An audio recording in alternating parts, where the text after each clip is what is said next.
Hello friends, welcome to my channel. Friends, आज हम करने वाले हैं भारतीय संविधान की अनुसूचियाँ। तो हमने हमारी प्रीवियस वीडियो में भारतीय संविधान की प्रस्तावना और संविधान सभा के बारे में पढ़ लिया है और आज हम करेंगे अनुसूचियाँ। तो भारत का जो संविधान है उसमें वर्तमान समय में कुल कितनी अनुसूचियाँ हैं? तो इसका राइट आंसर आएगा 12 अनुसूचियाँ। भारत का जो संविधान है उसमें एक प्रस्तावना, 22 भाग,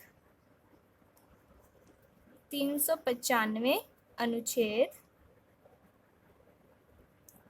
और 12 अनुसूचियां हैं। वर्तमान समय में 12 अनुसूचियां हैं। बट जब भारत का संविधान बनाया गया था यानी कि मूल संविधान में कुल कितनी अनुसूचियां थी? तो इसका राइट आंसर होगा 8 अनुसूचियां। तो मूल संविधान में 8 थी, लेकिन बाद में 4 अनुसूचियां संविधान में संशोधन करने के बाद ऐड की गई। तो जो प्रथम अनुसूची है उसमें भारत का राज्य क्षेत्र के बारे में बताया गया है, यानी कि भारत में कितने राज्य हैं, कितने केंद्र शासित प्रदेश है, इसका उल्लेख किया गया है। केंद्र शासित प्रदेश। तो प्रारंभ में यानी कि क्या था कि जो भारत है उसमें प्रथम अनुसूची में 28 राज्य थे और 7 केंद्र शासित प्रदेश थे, और बाद में 29 राज्य और 7 केंद्र शासित प्रदेश। जब तेलंगाना बना था 2014 में आंध्र प्रदेश से अलग होकर, तब भारत में 29 राज्य बन गए थे, और वर्तमान समय में भारत में 28 राज्य और 9 केंद्र शासित प्रदेश हैं। तो भारत की जो यानी कि भारतीय संविधान की जो अनुसूचियां हैं उसमें फर्स्ट अनुसूची में राज्य और केंद्र शासित प्रदेश के बारे में बताया गया है। इसके बाद आती है द्वितीय अनुसूची। द्वितीय अनुसूची में क्या है कि भारत में जो शासन का संचालन करने के लिए जितने भी पदाधिकारी होते हैं उनके वेतन भत्तों के बारे में बताया गया है, यानी कि इनका वेतन कितना है, इनकी मासिक आय कितनी है, इसके बारे में बताया गया है। इसके बाद जो थर्ड अनुसूची है उसमें इन्हीं जो पदाधिकारी हैं इनके शपथ का उल्लेख किया गया है। तो ये जो पदाधिकारी हैं इनमें कौन कौन आता है? तो इसमें राष्ट्रपति, उपराष्ट्रपति, राज्यपाल आ जाएंगे, महान्यायवादी आ जाएंगे, लोकसभा के अध्यक्ष आ जाएंगे, मंत्री पद है जो उनके बारे में उल्लेख किया गया है। तो इन 3 अनुसूचियों को आपको कैसे याद करना है? तो पहले हम क्या करेंगे, भारत का जो एरिया है, राज्य क्षेत्र है, उसके बारे में पढ़ेंगे। फिर इस राज्य क्षेत्र में शासन का संचालन करने के लिए हम पदाधिकारी को नियुक्त करेंगे। तो जो पदाधिकारी है वो सबसे पहले क्या बात पूछेंगे कि हमारा वेतन कितना है।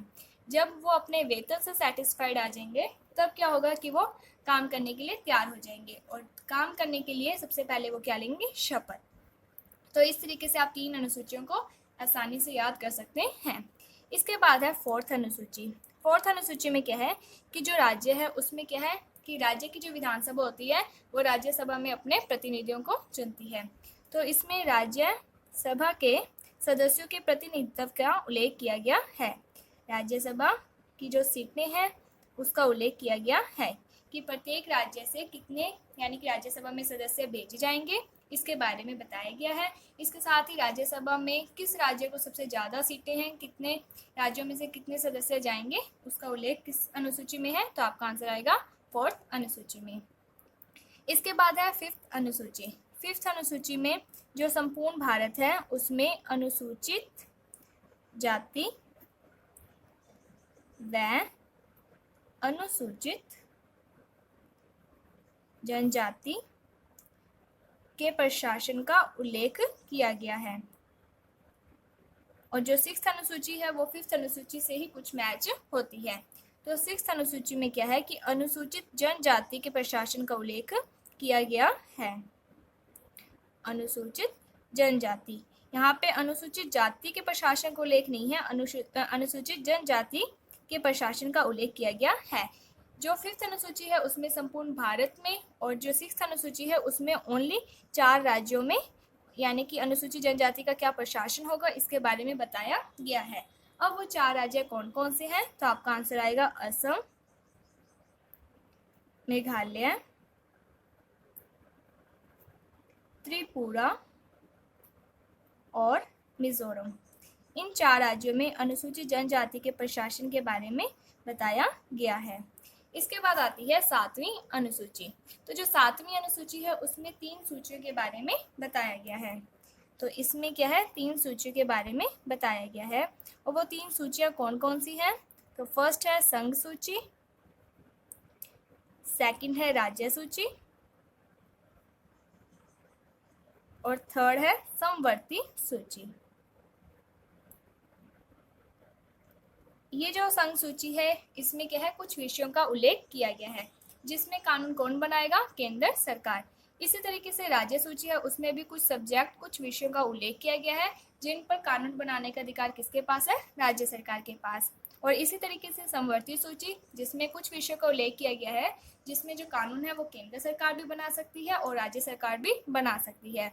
बट अगर ऐसी कंडीशन आ जाए कि एक विषय पर केंद्र सरकार भी कानून बना दे और उसी विषय पर राज्य सरकार भी कानून बना दे और दोनों के द्वारा जो बनाए गए कानून है उसमें क्या हो जाए, मतभेद हो जाए, तो कौन से कानून को लागू किया जाएगा, कौन से कानून को प्रेफरेंस दी जाएगी, तो उसमें केंद्र सरकार के द्वारा बनाए गए जो कानून है उसको क्या है, प्रेफरेंस दी जाएगी। तो इन सूचियों में कितने कितने सब्जेक्ट्स हैं उसके बारे में पढ़ते हैं। तो जो संघ सूची है उसमें यानी कि पहले 97 सब्जेक्ट थे और वर्तमान समय में इसकी जो संख्या है उसको बढ़ा दिया गया है और वर्तमान समय में 100 विषय है जिन पर कानून बनाने का अधिकार किसके पास है, केंद्र सरकार के पास, जिसमें डाक, तार इस तरीके के विषय आते हैं। और जो राज्य सूची है उसमें प्रारंभ में कितने सब्जेक्ट थे, तो 66 विषय थे जिन पर कानून राज्य सरकार बना सकती थी और वर्तमान समय में 61 विषय हैं, यानी कि कम कर दिया गया है। तो 61 विषयों पर कानून है जो वो राज्य सरकार बनाती है। इसी तरीके से जो समवर्ती सूची है उसमें पहले 47 सब्जेक्ट थे और वर्तमान समय में 52 सब्जेक्ट्स हैं जिस पर कानून बनाने का अधिकार केंद्र सरकार और राज्य सरकार दोनों को है।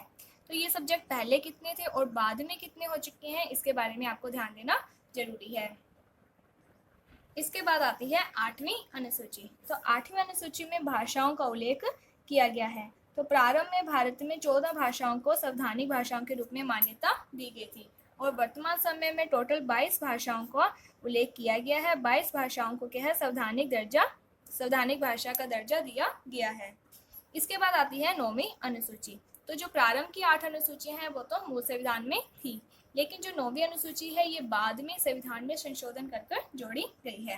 तो हमारा जो पहला क्वेश्चन है वो यही बनता है कि ये जो अनुसूची है वो किस संविधान संशोधन के द्वारा जोड़ी गई है और वो संविधान संशोधन कब किया गया था। और इसके बाद जो अगला क्वेश्चन है वो ये बनता है कि 9वीं अनुसूची में क्या बताया गया है।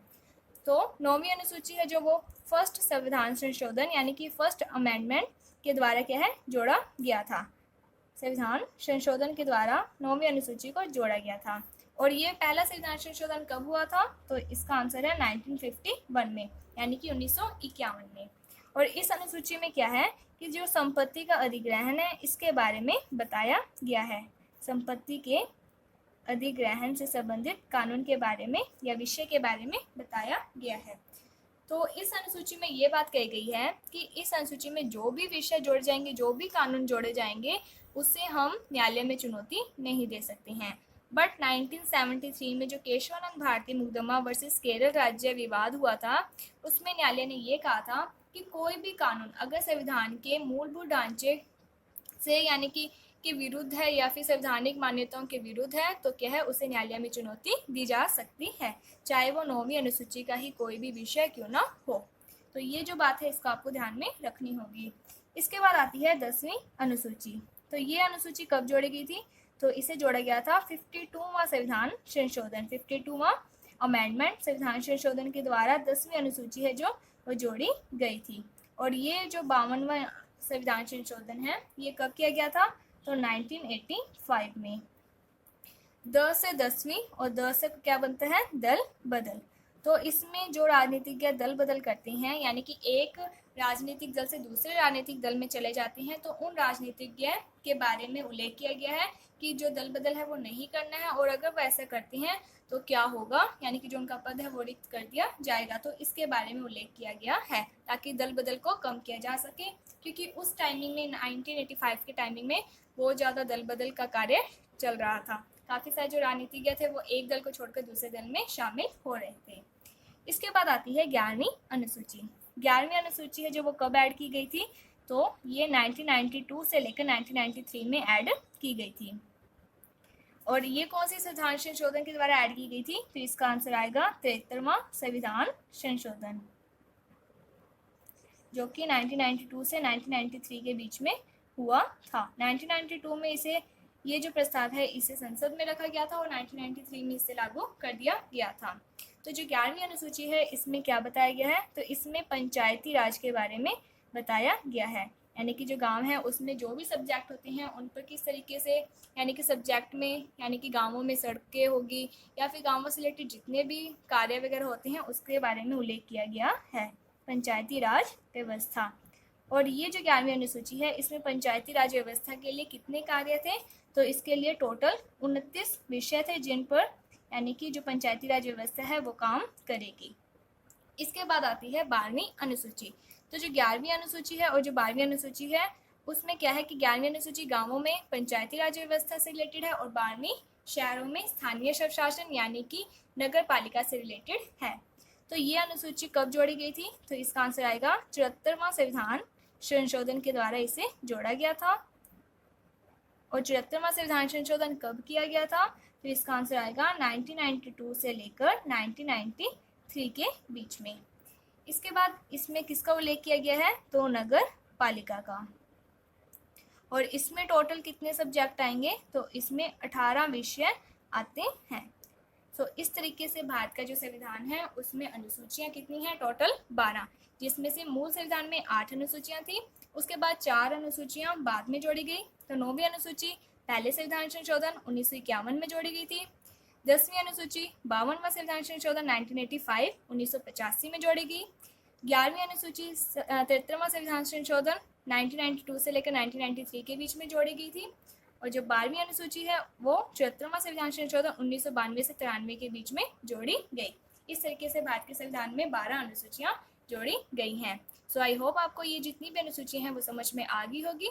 अगर आपको किसी भी प्रकार का कोई डाउट है तो आप हमें कमेंट सेक्शन में बता सकते हैं, आपका जो डाउट है वो दूर कर दिया जाएगा। अगर आपको ये वीडियो अच्छी लगी है तो please like my video, subscribe my channel.